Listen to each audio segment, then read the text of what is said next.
What is up, everybody, and welcome to Across the Board, sponsored by MoneyBall Metrics, NFL Edition. Guys, we are super excited to be here and break down week one of NFL. It's not just myself. We have a different crew than normal today. Our normal co-host with me, JD, is enjoying the last couple days of his vacation. So today we have a star-studded lineup. We have Ben from We Beat the Spread. We have Joe from Moneyline Hacks. And we have Jammer Bets all here to break down the NFL, as well as our normal Friday UFC segment / MMA segment with Joe. Ben, you're next to me. I'll start with you. How are you this Friday? Doing great this Friday. How can you not be in a good mood now that NFL is back? We got our first game. Ended on an absolute, just a wild ending. Couldn't ask for a better start to the season. So we're feeling good today. We got NFL back. How can you possibly not be happy on this Friday? I mean, you could be happier if, I don't know, maybe Isaiah Likely's shoe size was maybe a half a size smaller. That would have made me a little bit happier. I personally was on the Ravens last night, and they were lining up for two. So I was running around my living room like a chicken with my head cut off, screaming, let's go. I'm winning either way. If they make it, great. If they don't, great. I'm covering the +3. Didn't happen that way, but an absolutely amazing first game. Joe, how are you today? Welcome to the Friday show per usual. Thank you. Happy to be here. Unlike Ben, I'm not happy. I'm ecstatic. We got NFL season back. We got a bunch of MMA. We got Bellator. We got ONE, and we got UFC. So I'm just ecstatic. Nothing could take away from this mood I'm in today. Even despite the Ravens, that toe being half an inch taller, longer than it should be. But other than that, I'm ecstatic. It's going to be a great weekend. Joe, that's the energy we need from you. Happy to have you on per usual. Great opening. And Jammer, our resident Jammer, how are you today? Doing great. Fresh off a 2-1 card last night. I, just like Handy, was very happy about that toe being a little too long for Isaiah Likely. I was starting to freak out whenever I saw that, John Harbaugh was kind of getting ahead of himself, thinking about going for two there. But, as a resident Steeler fan, I think that he deserved that loss after that decision. Couldn't disagree with you more, but we will move on. And guys, as you all know, our Friday show, we start with our MMA expert, Joe, who breaks down how the MMA world worked over the past week. Joe, we kick it over to you. How did we do? I believe it was Contender Series last week. Yeah, it was a slow week. We didn't have any UFC to bet on, but we did have the Contender Series, so that was pretty great. So the Contender Series was a little bit of a roller coaster, but we did manage to secure the biggest underdog in Contender Series history. Closed at +1350. Yeah, from +600 to when I capped it, and it closed at +1350. Average of about a +1,000 bet per user. So it ended up not bad, but I'm looking forward to this weekend much more. Like I said. Absolutely, and I know there's a ton of MMA that's upcoming this weekend. Any other MMA that we should be looking out for, and what's going on this weekend? Yeah, so like I said, there's a bunch of MMA, Bellator, Nurmagomedov. Someone part of the Nurmagomedov family is, fighting for Bellator this weekend, and then he's fighting Shabili. So that's going to be a really good fight. They're both dogs. They're both the best people in the division, I think. So that's one to look out for. I'll be dropping a play on that. There's ONE FC as well, if you're into that. I don't really drop too many plays for ONE as of yet. It's on the roadmap, but as of yet, I don't really drop too much on ONE. So we're going to turn our focus mainly to UFC this weekend. And I know this weekend is the Burns versus Brady card. What do we have going on the Burns versus Brady card? Yeah, so it's a good free card, solid free card stacked from top to bottom as far as free card talent goes, but we do have a lot of value on this card. I won't go too much into the undercard, but I'm going to dive into the main event right now. I have, just right off the bat, I'm going to say it, I have Burns. I did go back and forth with this one. I do think it is a pick 'em, but I'm going to go Burns. I feel like Sean Brady wrestles a lot. He comes in with a wrestling-heavy game plan. He has moderately good striking, but I don't think his striking is better than Burns. He's been knocked out by Bilal Muhammad, the now UFC champ, so that aged as well as it could age. But he got knocked out in the second round. Sean Brady did. Burns went all 5 rounds with Bilal. quite recently. And what I've seen in that fight is just that his defensive striking is on a different level than Sean Brady's. So while they're both good offensively striking, I just think the Burns defense with his striking and his takedown defense in the grappling will allow him to grind out a decision. So for that reason, I do have it going to the decision as well. I see it the same way you do, Joe. Jammer, we will save you the MMA talk. I know that's not your specialty, and we have you coming up for a big NFL breakdown. Ben, you're a huge MMA guy yourself. What do you think about the main event on Saturday's card? Yeah, I think it's really interesting to see kind of this line and where it's at, given how Burns has been at the top for so long. And, I liked a lot of the points that Joe made. And I think this fight is going to be kind of like coming down to the feet because both these guys are good grapplers. It's going to kind of come down to who can have that edge on the feet. You would think it's going to be Burns, and I realize he's 2-3 in his last 5 fights. But you look at who it's against. I mean, Hamzat Chimaev, Bilal Muhammad, who's now the champion, and Jack Della Maddalena. I mean, that's not that easy of a resume there to go up against. So, yeah, he's 2-3. He's 38 years old. I still think he's got some left in the tank. I mean, he's looked pretty good in these fights, even though he has had losses. Like, you can have good losses. And so I just kind of like him as the underdog here. Actually, I think I might go Gilbert Burns in this fight. I just think he's going to have a little more to offer on the feet, and they're going to be pretty evenly matched on the ground. And we love having a big dog play. We love that all 3 of us are on it as well. So next Friday, when all of us get on here again to talk MMA, hopefully we will be very, very happy with the way the main event on Saturday played out. Joe, before we get into the NFL part of the show, any closing remarks for you about MMA this weekend?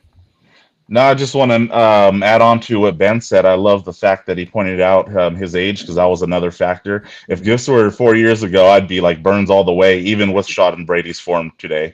Burns all the way. But we've seen the stats with welterweights after the age of 35. It hasn't gone well. I think there's been like 2 welterweights that have won a championship fight after the age of 35 in the last I don't know how many years, but yeah, it doesn't trend very well. But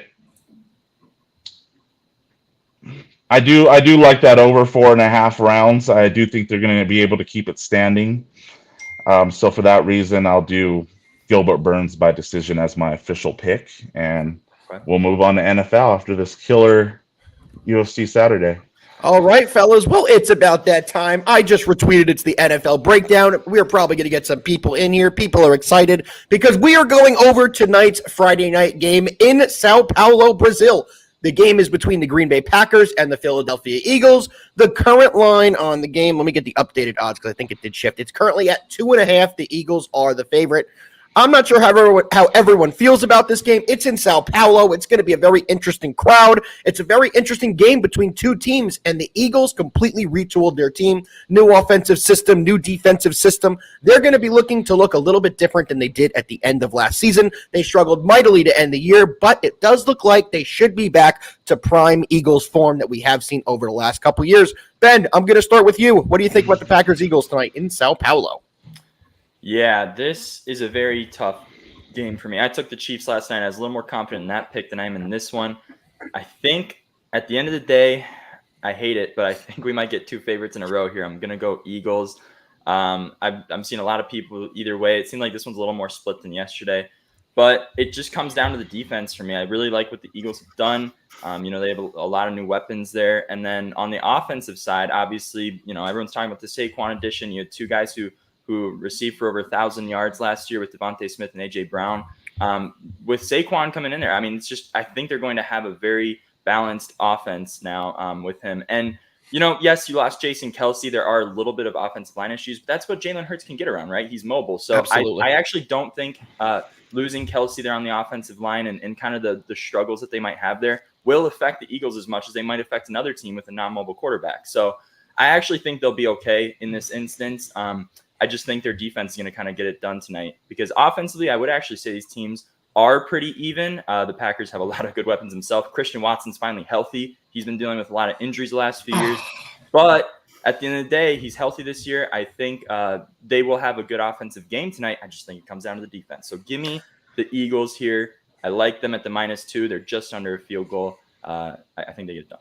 It's a key number 2. 3 is a key number in betting the NFL. I personally am somebody who does not like to play any lines. They're plus 3.5, plus 4. A lot of games end by a field goal, and there's a reason they make it the 3.5 point line. That is a super trap line. I do like that this one is a 2.5, but Ben, do you really think these offenses are at the same level? I feel like that's a little disrespectful to the Eagles. I do. Jordan Love looked really good last year, and we can't forget about the end of the season. What did the Eagles look like down the stretch last year? And you're right. What did the Packers look like at the end of the stretch last year? So I honestly think the offenses are at least I should say more even than people might initially think. I still think the Eagles are the better offensive team, but there's not a huge gap there.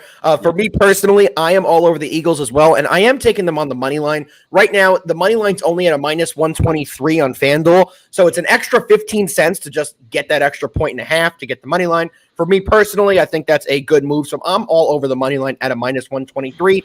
I like it up to a minus 135, but that's definitely my official play on this game. Joe, what is your pick on the Eagles-Packers tonight? So I am not an Eagles guy. They're in my team's division. So Me too. So not an Eagles guy, but I am picking the Eagles money line right off the bat. These Eagles are 10-4 when they open at minus 130.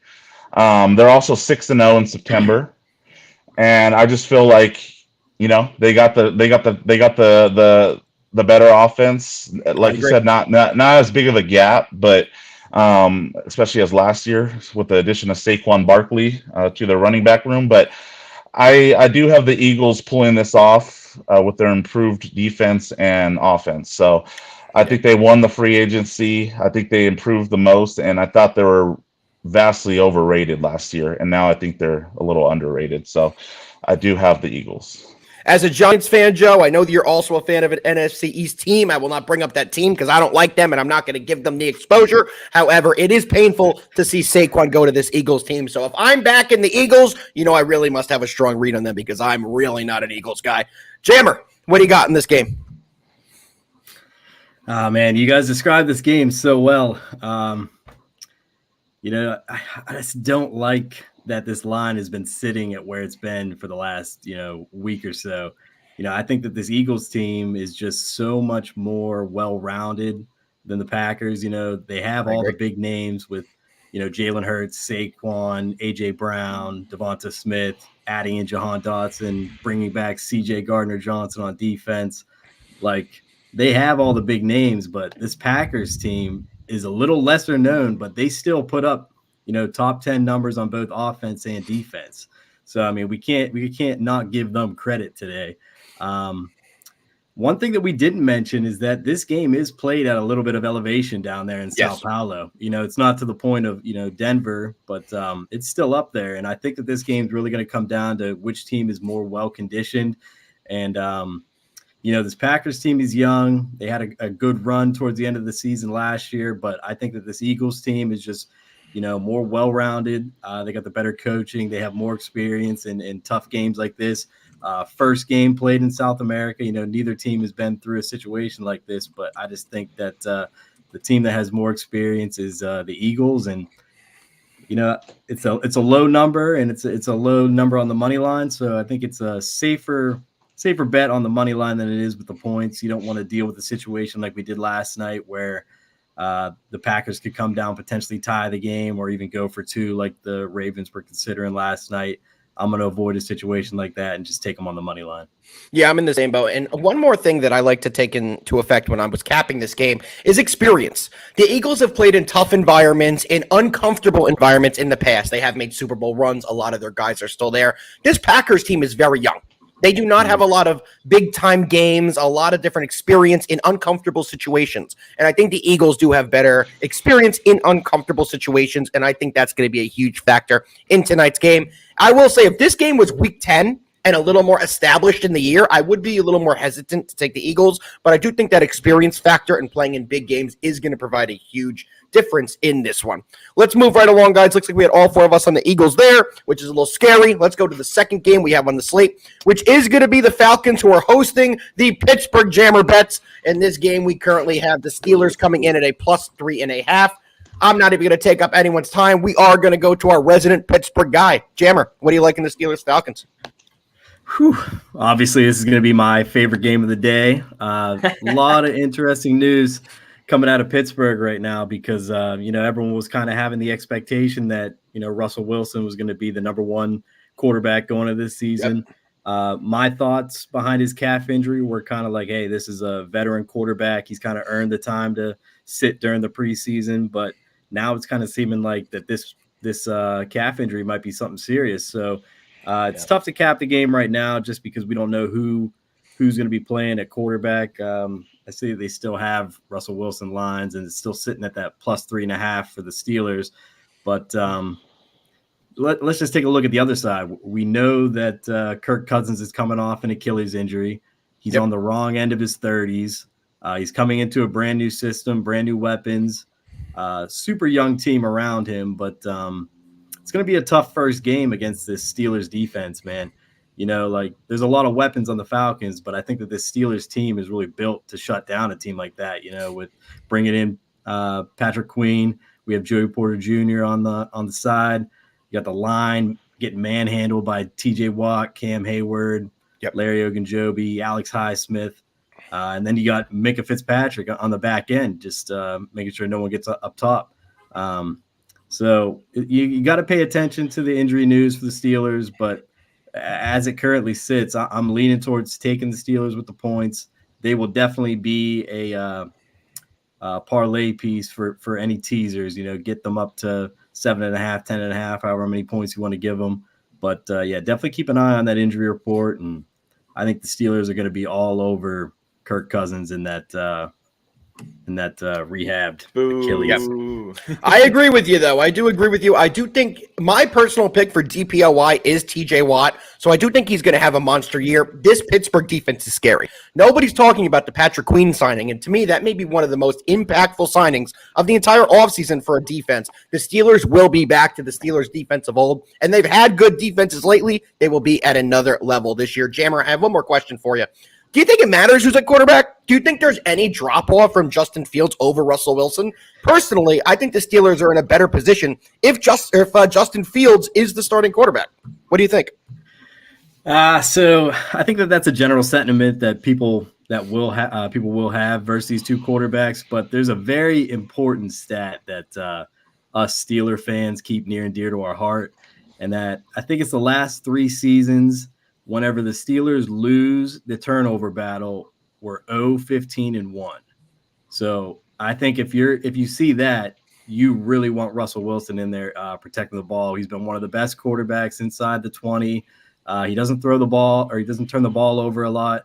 Whereas Justin Fields, he can hit that big play, but he might be making some stupid decisions out there while he's trying to do that. So I think that if you want to win the turnover battle, I think Russell Wilson's your guy. But if you want that guy that can, make big plays and, get on ESPN highlight top 10, it's Justin Fields. But I think the safer play is Russ, depending on health. Yeah, and I kind of agree with you, but personally, I really, in this situation, I don't think the Falcons' defense is scaring anyone. They are not a turnover machine over there, and I do think the Steelers are the more complete team. I am all over the Steelers in the plus 3.5. I'll get my pick out of the way, and that's exactly what I'm playing. It is going to be one of my best bets as well. Ben, we're going to go over to you next. What do you like in this one?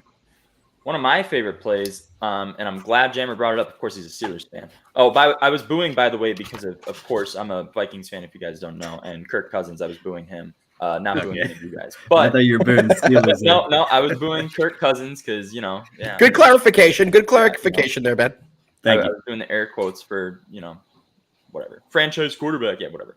I'm pissed at him. That's not why I'm taking this pick, though. I'm actually not taking the Steelers. I love all the points you made. However, I think those points transition more well to the under 42.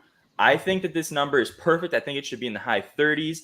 I really think that this game comes down to defense. And while the Falcons may not have a great one, you would think their defense sucked last year. Literally one of the worst pass rushing teams in the NFL. What do? They go out and they sign Matthew Judon, a Pro Bowler pass rusher. I really think that was a great move for the Falcons. I think that they will actually take a stride in their defense and their pass rushing, because that was their biggest concern on the team. Offense and defense, like that was their biggest glaring issue. They go out, they sign a Pro Bowler pass rusher. I think that was a great move for them, and I think it's going to be good in this instance. I don't care who's at quarterback for the Steelers. I think either way, they both suck. Me too. Obviously not great, but I do think that Russell Wilson will actually play, given from what we've kind of seen. I don't know anything 100% yet. No one does, but it looks like he might still play on an injury. So he's going to be a little bit banged up. I think that the Falcons can actually kind of hold the Steelers down in this game, not let them score too much. On the other side, Jammer brought up a lot of great points on his hometown Steelers. They have one of the best defenses in the NFL. I'd put them like 5 or 6, like in that, just outside that top 5 threshold. He mentioned that pass rush, literally probably the best pass rush in the NFL. Alex Highsmith, Hayward, and Watt. Like, you literally have the best pass rush maybe in the NFL. That against Kirk Cousins, let me tell you, watching Kirk Cousins last few seasons, you have a good pass rush against him, good luck. I mean, seriously, that guy just melts under pressure. So I really think the Falcons are going to have a tough time moving down the field in this game. I think it's going to be kind of the same on both sides. So under 42 here, I love that one. It's actually one of my favorite bets for week 1. I think this game ends high 20s, low 30s. I think it's very low scoring. So that's my favorite play in this game. Week 1 games trend to go under. So I definitely like that pick. You made a lot of great points there. I may be tailing that play again. I don't like to take 2 plays on one game, but you made a lot of strong points on the under. I cannot deny that. Joe, before we get on to the Texans-Colts, what do you got in this one? Well, Ben is once again right. Both quarterbacks do suck on the Steelers. I do. He made a lot of amazing points, and I actually had the under 42.5 as well. I love that bet. Absolutely love it. It's he already made a point about the Falcons not going down the field, and I think that point's kind of similar point with the Steelers. I mean, they're just not a fluid team right now. They're not cohesive. They still haven't figured out their offense fully. That leaves a lot of problems to be had, especially when you're trying to score in football. So I don't think this game even breaks 40. I think that that's a great line, and I would go heavy on that. It's 2 run-heavy teams. We don't consider it like that, but that's what this game's going to turn into, and I think the clock's just going to be ran. I agree, actually. Yeah, I agree. Those are some good points as well. Quickly, before we move to the next game, we're going to go over chat comments. We have Big Brain Bets. BBB saying Migby needs some locks. I think this is Migby saying hook it up. Tune into the show. We do have the locks. Tater, I've seen all your different comments about each individual game. We appreciate you, brother. And Aiden is in here saying lock in that TJ Watt DPOI. That is my pick as well, brother. I agree with you there, and I'm sure Jammer Bets loves to see that. Only plus 750. Yeah, well, he is one of the favorites. I thought he should have won the award last year. I thought he kind of got screwed there. So I'm with you, Jammer. I think he's going to have a monster year, and I do not think the winner of last year will win it yet again. So I do think it is his award to win. Moving on to the next game, guys, we do have the Texans who are taking on the Colts. The line opened at the Texans -2. It is currently the Texans -2.5. Joe, we'll let you kick this one off. When you got in the Texans at the Colts? So,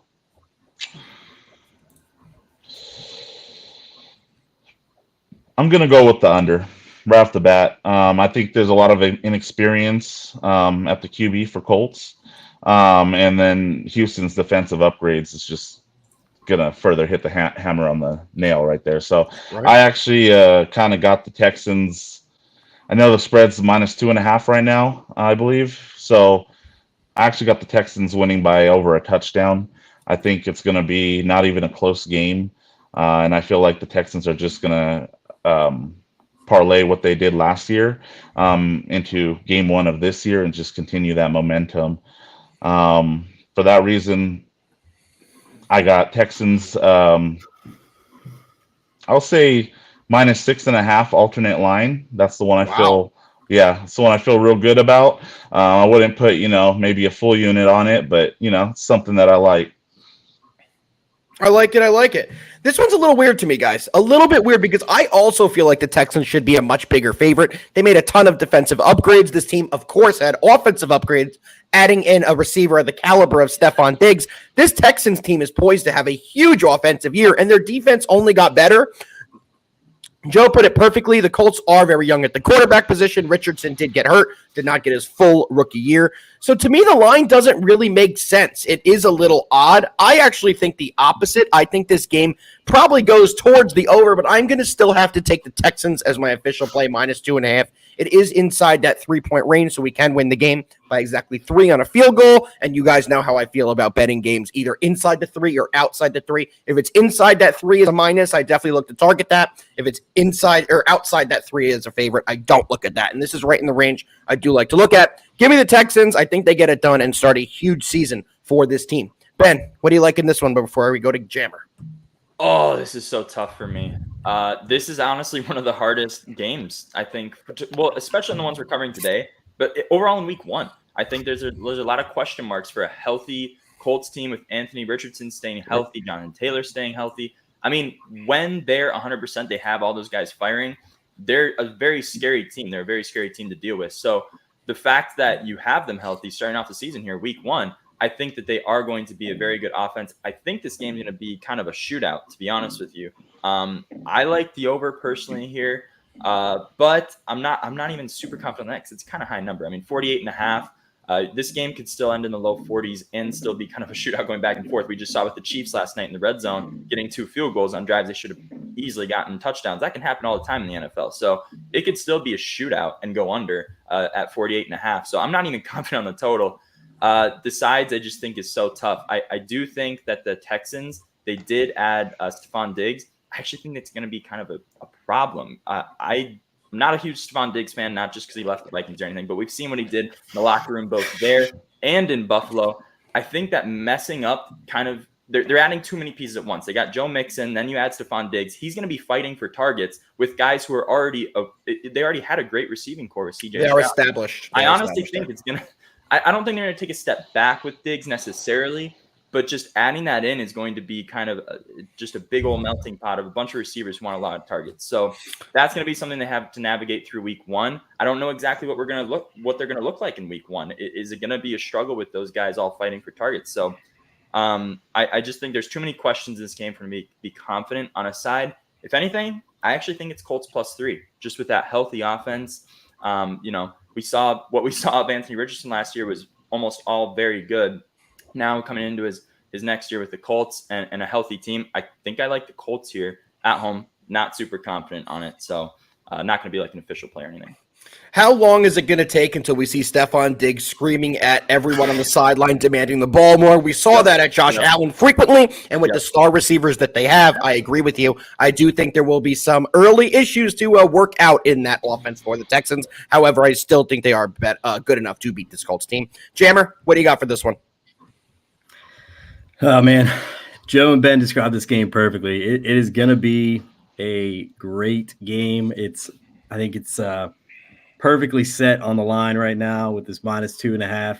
These two just met last season, week 18, to decide the division. Yes. Colts obviously had Gardner Minshew at the helm, and they played him right down to the very end.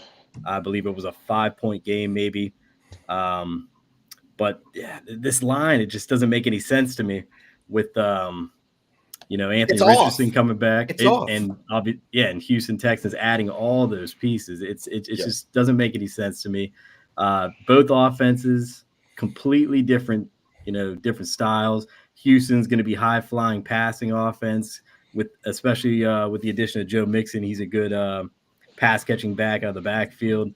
Meanwhile, the Colts, they're going to be trying to expose the inside of that defense with AR-15 and Jonathan Taylor sitting behind that explosive offensive line.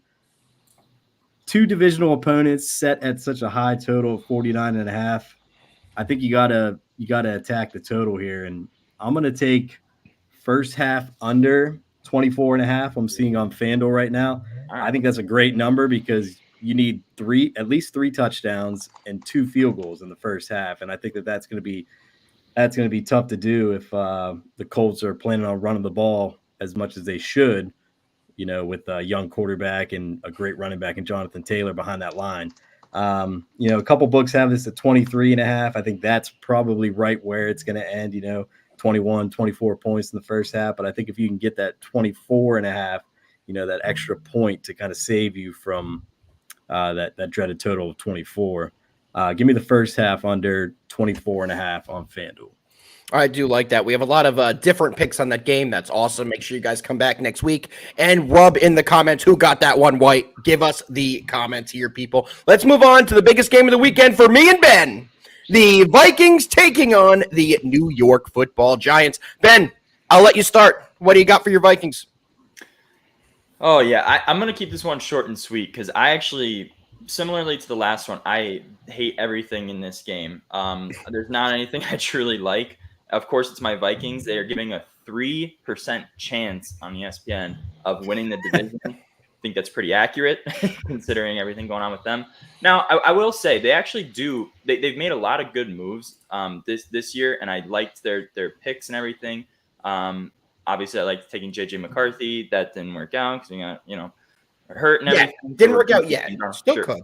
Yeah, it was probably going to be Sam Darnold anyway, but just adding on to all the things. I mean, we literally had a cornerback die. I mean, like, rest in peace. But, I'm not going to say that sucks or anything because obviously it's a death and, that's a tricky subject to go around. It is. Still, it is a fact that we draft a guy who's going to be really good in our secondary and he ends up not playing for our team. So it's just one of those things that it was another setback for our defense, which was really unfortunate. But they made a lot of good moves. And the thing is Sam Darnold, he hasn't really been given the chance in a good offense yet. He was over in Carolina for a little bit. He was on the Jets first, not in a great system there when they were still rebuilding. And then, of course, Carolina, whatever that is over there, because that was just not a good system for him to be in. And then 1 year where he didn't really play with the Niners. So he's kind of been tossed around on not great teams, except for last year on the Niners. That was a good team, but he didn't play really at all. So I do think he's going to be a little bit better than people suspect, but I still am not super high on this Vikings team this year. I think this is going to be a very good transition year. And so you want to hear? Yeah, should be a good transition year. That all being said, I think this line is just a little bit tricky. The last time these two met, it did not go so great for the Vikings. So I really think that just this line and everything is playing with my head. I'm going to play nothing on this game, except for maybe the under. I think you touched on earlier when I was talking about the under in the Steelers game. Week 1 unders, it's a good trend. Teams kind of getting into new things. A lot of new pieces. Rookies are playing their first games. A lot of question marks, and typically I think that leads to lower scoring games. So if anything, I like the under here. I think we see kind of a 30s style game. But other than that, it's a tough game to read. Especially on the Giants side, because you don't know what you're getting with the Giants this year offensively. You just don't. They added in a stud like Malik Neighbors, but is it going to take him time to get ready? And to me, the big X factor on this game is Jordan Addison. Is he going to play? Another moron. I'm not going to go into the reasons why, but you all know why. Another moron. But I do think he is going to play in this game. And the Giants secondary is the worst secondary in football. They just had to sign Adoree Jackson to a $1 million deal a couple days ago. He's going to be the starting cornerback. The secondary is absolutely depleted. They did lose their safety to the Packers and free agents as well. So this team is really hurting in the passing game. The Giants really did beef up their defensive line, though, by adding Brian Burns. They have Dexter Lawrence, and they have Kayvon Thibodeau. They may have the best defensive line in football. However, they need to get to the quarterback in half a second because they have no secondary. I think the Giants are going to struggle in the passing game against this Minnesota team. Unfortunately, Ben, I disagree slightly. I know you think it's the under. I think it's the over. I do think we are going to see points here because, like I said, the Giants can't stop a nosebleed in the passing attack. I do think Sam Darnold is about to look like vintage Tom Brady in this game because he should be able to find open receivers all game long. He will have Justin Jefferson. He will have Jordan Addison. And those are 2-star receivers that the Giants could barely lock down one. If they're going to have both of them in there, it's going to be a long day for the Giants defense. On the other side, I don't exactly think the Vikings are defensive killers over there either. And the Giants have added some new weapons. I do think the Giants will be able to find the end zone. And Daniel Jones' best career games have been against this Minnesota team. Strangely, Minnesota has had no answer for Daniel Jones in all their meetings so far. He just knows how to beat this defense and looks like an actual quarterback when they play Minnesota. So I do think we will see the Giants play better. ESPN's giving this game the closest of any game that they have. The matchup predictor has the Vikings at 49.9% and has the Giants at 49.7%. Doesn't equal 100%, so a little weird with those numbers, but they only have a 0.02 differential in what ESPN is putting up there. So I do think this one is going to be close. It's a toss-up either way, but I do think we see points, which most people are going the under here. This is the one over that I'm definitely taking on this slate. Joe, what do you like in this game? So you guys make great points. it's kind of conflicting as well, especially to what I feel. It's just, I think the Giants are just bad. I'm gonna bank on on the Giants being just bad, and I know I'm speaking as a Cowboys fan. Yes, a Cowboys fan, but and I won't even go into how the Cowboys have treated the Giants week one. Let's take that out. Yeah, I don't want to talk about that at all. The Giants are 1-6 in week one games the last 7 years. The receiving depth that has been, added to the Vikings squad.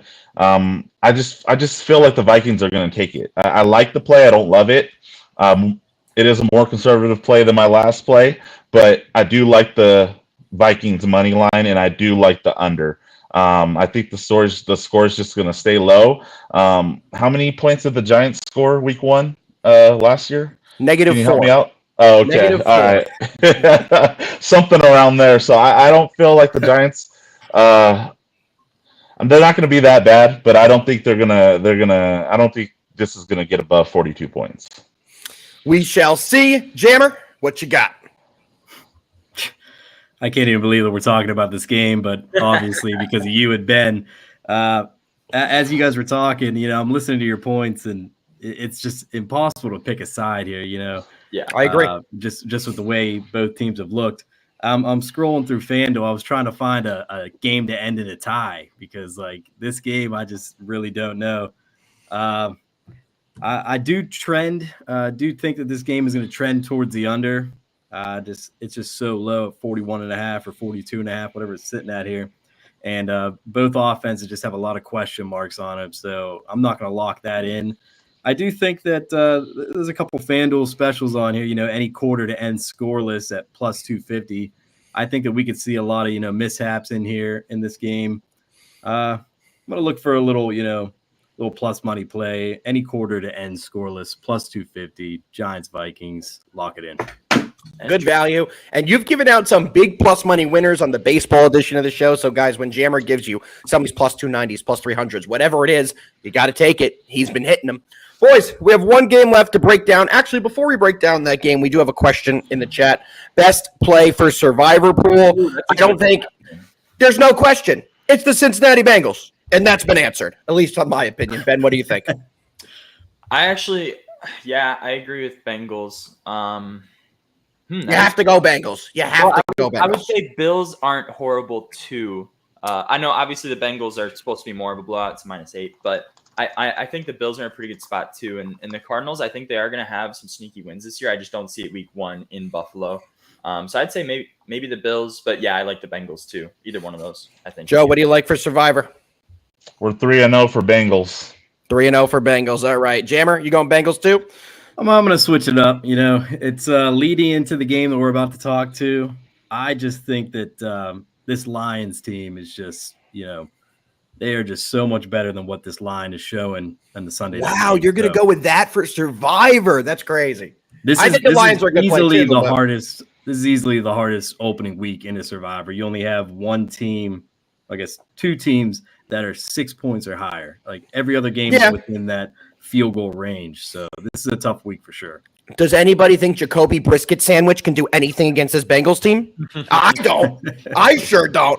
I think the Bengals absolutely blow them out. And before we go to the final breakdown, guys, we do have JD from Line Movers giving out a best bet, which is SMU team total over 34. JD, we miss you, brother. Thank you for hopping in the chat. JD will be back hopefully on Monday, if not Monday, by Tuesday, to give you guys some more winners. Tater wants to know what a Survivor Pool is. So, Tater, how quickly can I explain this? So a Survivor Pool is each week you have to pick a team to just win. Spreads don't matter. They just have to win. But after you pick that team, you can't pick them again the entire season. So that if you pick the Bengals this week in a Survivor Pool, you can't use them again, and you go until you lose. So Survivors are a lot of fun. If anyone has any questions about them, shoot me a DM. Happy to talk about it. Yes, Jammer. Could I jump in here and ask you guys one question? So you guys are all on the Bengals. Is anyone nervous about the wide receiver play? Jamar Chase sitting out the offseason and then now hearing about T. Higgins maybe getting limited in practice. Do you want the That's short something you guys answer? are looking for? No. Yeah. It's not going to matter to me. The Patriots don't even have Matthew Judon anymore. They did trade away their best defensive player, too. So offensively, they're very depleted. Defensively, they're very depleted. I do think that this team is looking for a high draft pick. They're in a full rebuild mode. They maybe win 2 games this year at most. I really don't think they're a team that's looking to win ball games by the team that they're putting out on the field. Well said. But that is just my opinion. Yeah, Patriots are one of the worst teams out there. And then if you've seen the Giants versus Patriots game last year, you just don't have Listen, much. Joe, we don't need to talk about it. The Cowboys are terrible. We're moving on. Sunday Night Football, boys. We got the Rams. We got the Lions. Guys, here's an interesting thing about this Lions team this year. They play 17 games like every other team. 13 of them are indoors. So if you guys are big futures people, there could be some futures to be had on the Lions offensive side because they're going to be playing indoors for 13 of 17 games. Ben, we're going to start with you. What do you like in this Lions-Rams game? Oh, man. I actually, I like what Jammer said, but at the same time, I feel like this game might be a little closer than some people suspect. Obviously, this is a good matchup because the whole Jared Goff, Matthew Stafford thing. Now, I will say Rams last year with that breakout rookie season, for Nakua, obviously one of the most impressive wide receivers in the NFL, not even given the fact that he was a rookie. We'll have to see if he can sustain that this year. I actually think he'll take a little bit of a step back, at least fantasy-wise, to where he was being drafted in a lot of leagues. I thought it was a little interesting. Me too. Not interesting because of what he did last year, but is that sustainable? That's kind of the question here. But either way, he's going to be a great receiver. Like it's not like he's going to drop off completely. Cooper Kupp, back and healthy. He missed some games last year. He missed a lot the year prior. He only played nine games 2 years ago, 12 last year. Him being healthy is good. Kyron Williams with a really good season last year too, 1,100-yard rusher, 5 yards per carry. He was going very high in some fantasy leagues. Their offense is going to be very good. And what was the Lions' biggest offensive, defensively, like everything put together? What was their biggest issue last year? The secondary. Now they have 2 rookie cornerbacks in their secondary. They're supposed to be good. They looked good in preseason, but it's still a big question mark. You're relying on 2 of your starting cornerbacks as rookies. So that's going to be tough for them. They could look awesome. They could look great. It's week 1. No one really knows. But that was their biggest issue. They addressed it in the offseason by picking up those guys to try and make that better. But is it going to work? And this Rams offense, when healthy, is very, very scary. Stafford, we know what he can do. We've seen it with him time and time again. I think this is going to be a high-scoring game. And for that reason, I think it's also going to be very back and forth. I wouldn't be surprised if these guys were just trading touchdowns all game. So you might think I'd say the over, but it's at 52.5. That's a pretty high. It's so high. I think this would have to literally end-on-end blowout the entire game to hit over 52.5. And it's week 1. We were just talking about week 1 under. So instead of taking that over because it's pretty high, I'm going to take the Rams. I think this is actually going to be a closer game than most suspect. Could come down to a game-winning field goal or something. So I'm taking the plus 4.5 here. I do think this is going to be a back and forth game. The Rams can exploit that secondary. That's been an issue for the Lions so much. The Lions I didn't even really cover because we know they're going to be really good and we know they're going to score. But it's just going to be scoring back and forth. I could definitely see the game playing out that way. Joe, we'll go over to you. What do you got next? So I'm like Ben. I'm liking the over on this. Both teams, they're capable of scoring pretty quickly. Stafford creates under pressure. I think that's what's going to happen. And we already know about the Lions' explosive offense. So I think I do like the over in this one, but I also do like the Lions. They ranked 4th in EPA last year. I know the Rams got a little. I know the Rams were 25th on defensive adjusted value over average. So that's kind of like a lopsided stat right there. I do feel like Matt Stafford is also dealing with a little bit of a weaker offensive line this year. That could be a problem. So I like the Lions to pull this off, but I do like the over more. Here's a fun fact before I get into it, and it's going to lead into my pick. NFL games set over 50 points last year. How many went over? Ooh. 0. Big zero burger. All the games that were set over 50 did not go over. I'm absolutely taking the under in a week 1 game where you're giving me 52.5 points. 52.5 points in an NFL game is insane, especially in week 1. I understand that these are 2 teams that do move the ball pretty well, but Ben put it perfectly. You're going to have to score every 4 minutes to get to that total. I just don't think we're going to have to be able to see that type of scoring in a week one matchup. It takes a lot of time for the offensive lines to gel, to really get the protections down. And we will see some sacks, some plays that kind of deter drives that will keep this one over the 42.5. So we're staying Also, under. Let's bring up what we saw with the Ravens last night. The Chiefs seemed to get it down a lot better in their practice, but all those illegal, all the flags, week one. That was insane. Yeah, I mean, it could be on the defensive side too, but we saw a lot of offensive penalties last night, especially with that line with really buckling down on that illegal formation rule. Yep. We saw a lot of that. So we might see a lot of big plays get canceled out by the penalties. So that's another thing to consider for week one is, coming back off that offseason, it's a little bit shakier for all those penalties. We saw a lot of flags last night. So we saw a lot. That's another thing. We could see some big plays wiped out. I'll tell you one thing. Goodell and the NFL better have sent the memo to the referee association to knock that shit out for Sunday, because it was a complete ref show for half that game. The Chiefs were doing the same exact thing. They kept showing the right tackle for the Chiefs was about 2 yards off the line. They didn't call it once, so don't get me started. Don't get me started. Ravens back are here. Still a little upset after last night. Jammer, what do you got as the last breakdown before we get into best bets? So you guys all made a bunch of great points, but you're all missing the biggest factor of this game. Aaron Donald retiring. That's true. He is one of the most explosive players we've seen on defense in the last decade. And, the Steelers know all about missing their biggest defensive weapon in TJ Watt. We typically lose those games. I think we're winless in the last 2 seasons without TJ.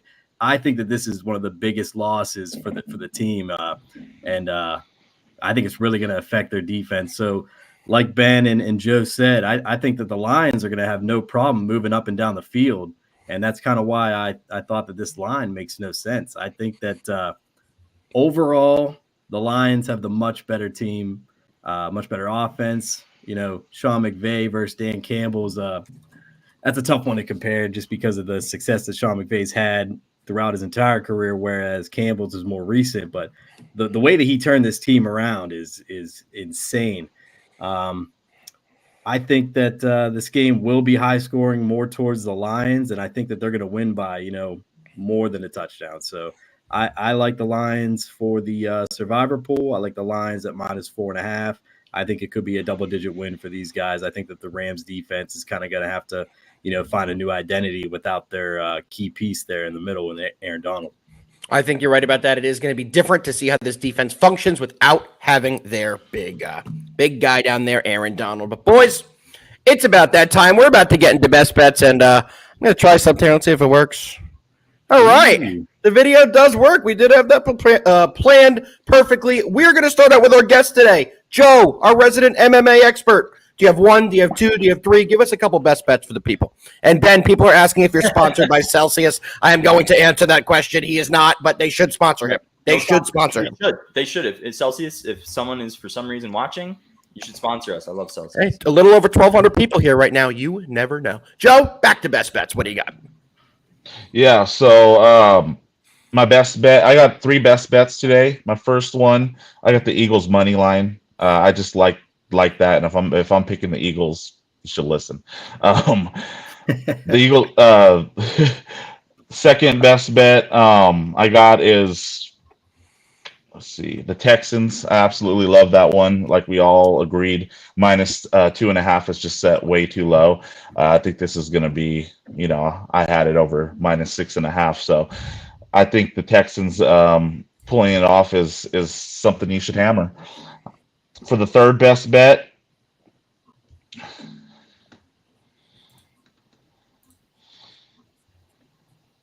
it's got to be right. Make sure it's a winner. Yeah, I do got the Lions -3.5. Just wanted to make sure it was right there. But yeah, -3.5. Usually don't like to take that, but I'm confident in the Lions. Jammer made an amazing point. Aaron Donald, that linked with my best bet. Once he's gone, you got to find a new identity. On top of the lopsided stats on the Lions behalf, I think that this is going to be double-digit win by the Lions. So I could see it. As long as it goes low, Joe, I am rooting for the Lions as well. Ben, what do you got for your best bet? You got 1, you got 2, you got 3. How many you got? Are we allowed to do props? You can, absolutely. All right. Well, one of my best bets is going to be Cooper Kupp over 60. It depends on your book. Some has a few at 66.5. Some have 68.5. FanDuel is 66.5 right now. Over 66.5 receiving yards. Puka Nacua is set over him. I was just talking about this when we were breaking down the game. I understand the season Puka Nacua just had, but Cooper Kupp, when he's healthy, man, like him and Stafford have this insane connection. He's still a very good red zone. He's still got more red zone targets. So I understand they're not getting a lot of yards in the red zone necessarily all the time because you're going to have shorter throws, but he's still one of his favorite targets. They have a very good connection. I actually think the Puka Nacua breakout season plays into his favor because now Kupp's not necessarily viewed as maybe the number one target that they have to double every time because now you have Puka Nacua out there. It's actually going to open up more of the receiving game for him. So him being fully healthy coming into the season, kind of having that entire offseason to heal, dealing with injuries the last 2 years, I think is going to be big for him. I talked about that Lions secondary. The faster the Lions score, the more that the Rams get to be on the field. And the more that the Lions score, the more that the Rams are going to be playing from behind and needing to throw. So I know I also like them plus 4.5, but I think this is a very back and forth game, meaning a lot of throws, quick scoring, and that plays into Kupp getting some more targets and receptions, Absolutely. I should say. So I really like that line on him to get 66.5. I think he could even maybe break triple digits. We'll see. But that's just insane to me. Puka Nacua is set over him. I get it. He was the better receiver necessarily or last year, but that's an insane line. That's easily my favorite prop for week 1. My second best bet is going to be one I did cover earlier that I said was one of my favorite plays on week 1. That's the Pittsburgh Steelers, Atlanta Falcons under 42.5, depending on where you're betting it. Love that under. I think we really see some struggling offenses in that game. Steelers are going to shut down the Falcons. I don't really love anything necessarily offensively from the Steelers. I think that game flies under. And then I think for the last one, I was a little iffy on making this one a best bet, but I'm going to go Eagles tonight. I do think it's a little bit square again, back-to-back nights. We had Chiefs last night. I think we see Eagles tonight. I just think they're a more well-balanced roster overall, and we talked about that one earlier. So, yeah, three best bets there. All right. Jammer, you're up next. What you got, brother? So I got 3 best bets for us, and I got two bonus bets at some plus money. You know, so wait, let me guess. You're taking the Giants 3 times this weekend on the money line. 3 up, 3 down. It's all there. We Giants go. Team total. No. Game, all on Giants. So I spoke about a couple of these, but this is one that I did not speak on earlier. It's in the game tonight. My favorite bet in the game, A.J. Brown over 70.5 receiving yards. The start that this guy had to last season was just absolutely legendary. 7 of the first 8 games, he had over 70 yards receiving. He had a couple 131, 175, 127, 131, 130, 137. Like this guy was putting up numbers early in the season. You know, Jair Alexander is the top guy on the Packers, but he is not known to follow the star receiver. So I think he might be planted on the side of the field with Devonta Smith for a good part of the game. That's going to allow A.J. Brown to attack Eric Stokes, the second cornerback for the Packers. I think he has a big game. So that's my first best bet of the weekend. Second one we spoke about, and it's a very key number. It's the Houston-Indy first half under 24.5. Like I said, it's going to take more than 3 touchdowns to pass that number. You know, you get 3 touchdowns and a field goal, it's still hitting. So you either need that extra 4th touchdown or 2 field goals. I think that's a very sharp number at 24.5. 23.5, I'm not budging. 24.5 on FanDuel. I'm taking that all day in a divisional matchup, week 1, between 2 teams that just saw each other week 18 last year. Give me that first half under. Love it. And last best bet, we just talked about it. It's the Lions. I think that they're just going to absolutely blow the Rams out of the water. Big expectations for the team, but I just think that they're going to have to find that new identity on defense, and I think that the Jared Goff and the Lions are just going to completely expose them. So those are my 3 best bets. A couple bonus plays. We talked about the one, any quarter to go scoreless in that Giants-Vikings game, that is going to be a dumpster fire. Just need one scoreless quarter. I think we could see that maybe twice during that game. And the other one, just you got to throw in a Steelers prop. I think Najee Harris anytime touchdown at plus 170. He's the main guy inside the goal line. He's the only one who's going to be getting the ball, especially with Jalen Warren being a little banged up with his hamstring. New offensive coordinator Arthur Smith loves his running backs. Mm-hmm. So if the Steelers do get inside the red zone, look for them to feature the big running back Najee Harris. Great value at plus 170. Love it. That's all I got for you guys. Excellent. We'll be able to revisit those best bets, but guys, it's the moment everyone's been waiting for. It is my best bets. Let's dive into it. I got 3 of them for you boys. Minnesota Vikings, New York Giants over 41.5. Absolutely love that play for reasons I stated earlier. Second play, we are going down to Pittsburgh, well, really Atlanta, and we are taking the Pittsburgh Jammers, the Steelers, at plus 3.5. I think the Steelers have a big game on Sunday. And I'm going to tonight's game. I am taking the Eagles on the money line. That's at a minus 125. Guys, that is going to conclude the first ever Across the Board NFL Edition episode, sponsored by the guys at MoneyBall Metrics. Guys, if you are not in the Discord, if you don't follow MoneyBall Metrics, tap in, get in the Discord, and come cash with us. We are going to see you guys on Monday, but let's all have an absolutely massive weekend and the first weekend of NFL. Football is back. Everyone enjoy, and let's cash together. Joe, Jammer, Ben, you guys were fantastic. I appreciate y'all. They will all be back next week, as will I. We'll catch you guys on Monday.